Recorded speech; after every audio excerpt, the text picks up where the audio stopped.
Hello, my name is Justina Gilbert. I'm a trustee of the Royal Humane Society. I've been working with them for 18 months and continue to be inspired by the bravery of people in the most challenging of situations. Every case I read gives me hope in humanity. It's a hidden gem that has been recognising acts of bravery for the last 250 years. So here's a story of great bravery from the archives of the Royal Humane Society from over 200 centuries ago. I love the way that these stories are written. It gives you a glimpse of how people communicated to each other back then. The situation, however, is not an easy listen in this story. The story is dated June 26th, 1779.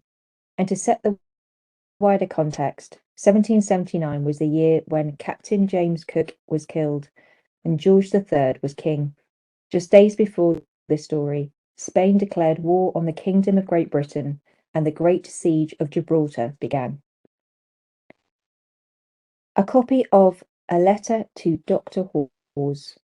Thomas Brazier, a farmer in a village called Cardington, 4 miles distant from Church Stretton, in the county of Salop, upon Saturday the 26th day of June, about 12:30 at noon, found means, during a fit of insanity, to hang himself, whilst the rest of the family were busily engaged in the affairs of the house.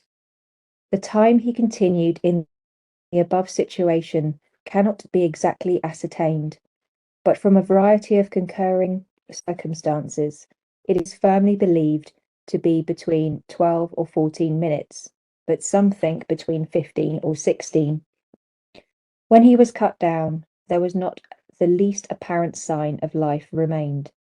It was, however, recommended by some of the neighbours to send to Stretton with all possible speed to request my attendance.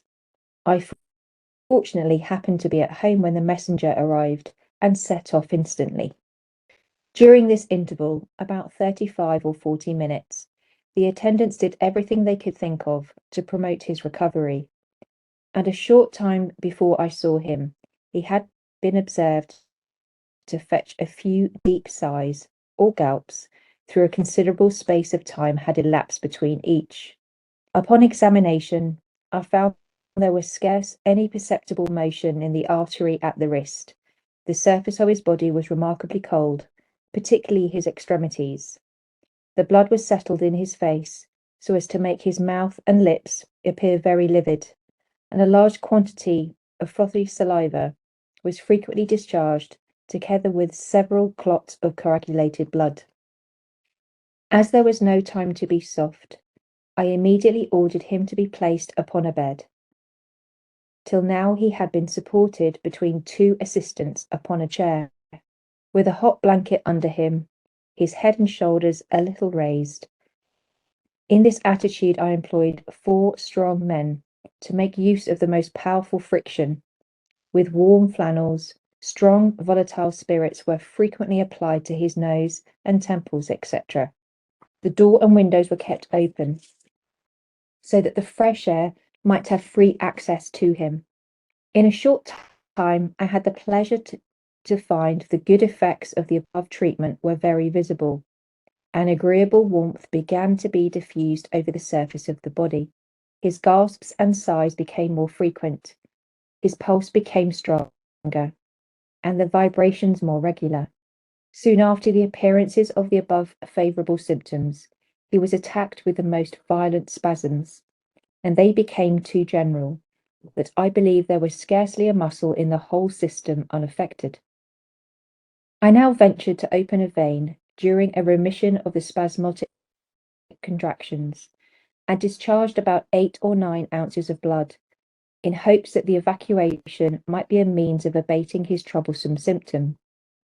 In this I was disappointed, for they continued with unremitting violence near an hour after, so that the assistants had often great difficulty to keep him upon the bed, and I was under the necessity of requiring an attendant to keep his thumb upon the orifice the whole time, as his arm could never be kept sufficiently steady to apply a bandage till the spasms left him.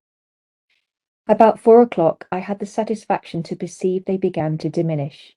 and in a few minutes left him entirely, when he immediately fell into a fine, easy sleep, and was in every respect so completely restored that I ordered the attendant to leave the room, except one, that he might not be disturbed.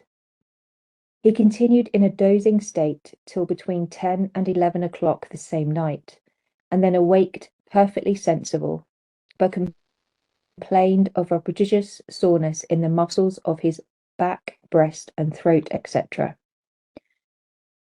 Upon visiting him the next day, I was informed he had a continual discharge of saliva from his mouth, together with a remarkable soreness in his gums and teeth, etc., similar to what occurs during a tealism raised by the use of mercury.